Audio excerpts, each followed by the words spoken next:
Olá pessoal, estamos de volta com a nossa última revisão do módulo, né? Vamos abranger o módulo 4, onde nós vamos ter aí noções de astronomias e movimentos do nosso planeta, ok? Então assim, nós já falamos sobre, né, o espaço geográfico, que é o objeto aí de estudo da geografia. Já falamos sobre como representar esses elementos do espaço geográfico, ok? E falamos também sobre localização e orientação espacial. E agora nós vamos falar sobre o movimento dos astros, noções de astronomia. São noções, até vocês estão tendo aula também com a professora de ciências, porque vocês já me disseram isso. Então a gente vai fazer apenas aqui mais uma revisão básica, ok? Uma primeira situação, gente, que a gente tem que ter assim, né, sempre em mente, que uma pergunta sempre, né, trouxe muita dúvida às pessoas, é com relação à origem e ao surgimento do universo. Afinal de contas, de onde nós viemos, de onde surgiu a vida do nosso planeta. Isso só podemos fazer através das teorias, só podemos saber disso através das teorias, ok? Nós temos a teoria da criação e temos a teoria da evolução. A teoria da criação é aquela em que existe um ser, né, que muita gente chama de Deus, que criou tudo que existe, ok? E temos a teoria da evolução, que nós somos fruto de um resultado, né, de evoluções milenares ao longo de milhões e milhões, até vamos dizer assim, de bilhões de anos. Uma teoria não exclui a outra. Podemos sim ter sido criados e evoluirmos a partir daí. No entanto, a gente não vai discutir teoria da criação aqui, porque não é isso que nós viemos fazer na escola. Você pode ter as suas concepções, acreditar, ter a sua fé. No entanto, aqui a gente vai estudar o quê? Aquilo que a ciência não comprovou, mas a partir de observação nós podemos chegar a essas deduções. Então veja bem, se trata de teoria. Não era uma verdade absoluta.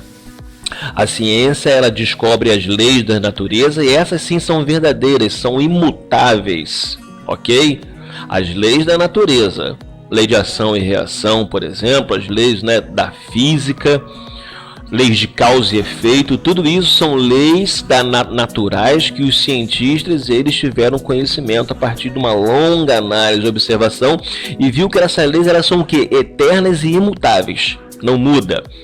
Isso é conhecimento científico. Agora, o que nós vamos tratar aqui é justamente sobre isso, sobre essa possibilidade. Então nós temos aí essas teorias científicas que elas, né, buscam aí, né, explicar esses fenômenos naturais. Algumas ela vai conseguir comprovar e vai dizer para você que determinado fenômeno tem este comportamento a partir de uma longa observação e se chegou então o que? A uma conclusão final. Ok. No caso do universo, do surgimento do nosso sistema, por exemplo, é diferente. Por quê? Porque ninguém estava vivo, como está dizendo aqui, ó, há 13 bilhões de anos. É uma ideia através de observação dos astros, observação do próprio quê? Do próprio espaço, beleza? Então nós temos a teoria do Big Bang, como essa grande explosão que deu origem ao universo há cerca de 13 bilhões de anos. Origem ao universo e origem também ao nosso próprio sistema. Só um parênteses aqui, você lembra que eu mostrei para vocês aquele vídeo que mostrava que a Terra, por exemplo, ela era um nada, muito pequenininha diante da grandeza, não só até do nosso próprio sistema, mas do mundo, do universo, melhor dizendo. Então, assim, né? Quem somos nós para poder afirmar que temos só aqui no nosso planeta existe forma de vida inteligente? Isso é uma reflexão, ok? Então aí, ó, a teoria do sistema solar, sendo essa nebulosa que se contraiu, dando origem ao Sol e aos planetas há 4,5 bilhões de anos. O Sol que é imprescindível para a vida. Sem o Sol, sem o calor do Sol, nós não poderíamos sobreviver. Não só ele, mas toda a criação da atmosfera que se tornou, que se constituiu ao redor aí da Terra, tá? E aí a nossa galáxia, que é esse aglomerado de estrelas, planetas e outros astros atraídos pela gravidade, sendo que a nossa é a Via Láctea. Caminho de leite, esse é o nome aí traduzido do que é a Via Láctea. Nós temos então o nosso sistema, que é o Sol, que é nossa estrela principal, e ao redor dele vamos orbitando, ok? Temos aí esses planetas rochosos, planetas gasosos, que você já deve ter dado isso em ciência, e a gente não vai ter esse aprofundamento, né? Rochosos são sólidos e menores, como por exemplo a Terra, e os planetas gasosos, né, são formados, né, por gases e são maiores, como nós vimos naquele vídeo: Júpiter, Saturno, Urano e Netuno. Aqui nós temos uma tabela sobre a distância que os planetas estão, né, em relação ao Sol, sobre o tempo de translação, ou seja, que ele vai dar o giro em torno do Sol, sobre o tempo de duração dessa rotação, uns vão mais lento, outros vão mais rápido, a temperatura média de cada país, os satélites que, né, o que o compõem ou não, beleza? Nós temos então, no caso da Terra aqui, ó, uma distância do Sol de 150 milhões de quilômetros. Nosso movimento de translação, ou seja, ao redor do Sol, nós levamos cerca de 365 dias. É um pouquinho diferente disso aí, mas para poder chegar num cálculo exato, nós temos aí, né, convencionado 365 dias. Tá? 24 horas, na verdade não são 24 horas exatas também, tá? É um pouquinho menos aí do que isso. Na verdade nós temos aí 23 horas 56 minutos e 4 segundos, ok? E com relação aí ao movimento de translação, também ocorre de maneira, vamos dizer assim, diferente. Aqui nós colocamos 365 dias, mas na verdade nós temos 365 dias, 5 horas e 48 minutos. Por isso que nós temos o que? Os anos bissextos, para que ocorra o que? Ocorra essa sincronia, beleza? Para que as estações do ano, então, elas não vão mudando, porque você imagina essa diferença ao longo de vários anos, ok? Então nós temos aí esse sistema solar e esses movimentos que nós vamos falar sobre eles.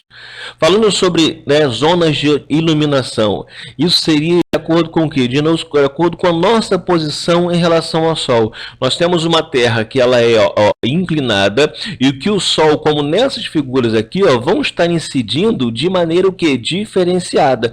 Então nós temos a zona intertropical, que é onde nós estamos, onde nós vamos ter maior radiação solar, maior luminosidade, raios verticais mais quentes. O Brasil está dentro da zona intertropical.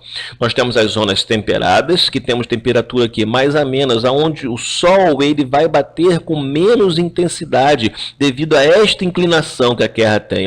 Vamos imaginar que o Sol está aqui, ele vai bater com seus raios aqui. A partir do momento que ele vai, né, chegando nessa região aqui, os raios solares eles começam a sofrer uma perda aqui de efeito, ok? As zonas polares são os raios muito inclinados, temperatura mais baixa, o que dá para a gente o que?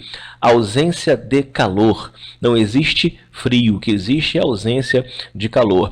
O Brasil está dentro da zona intertropical e da zona temperada do sul, minha gente, ok? Principalmente nos estados lá do sul do país, como o próprio Rio Grande do Sul, onde o frio é mais intenso, onde o clima é totalmente diferente, ok?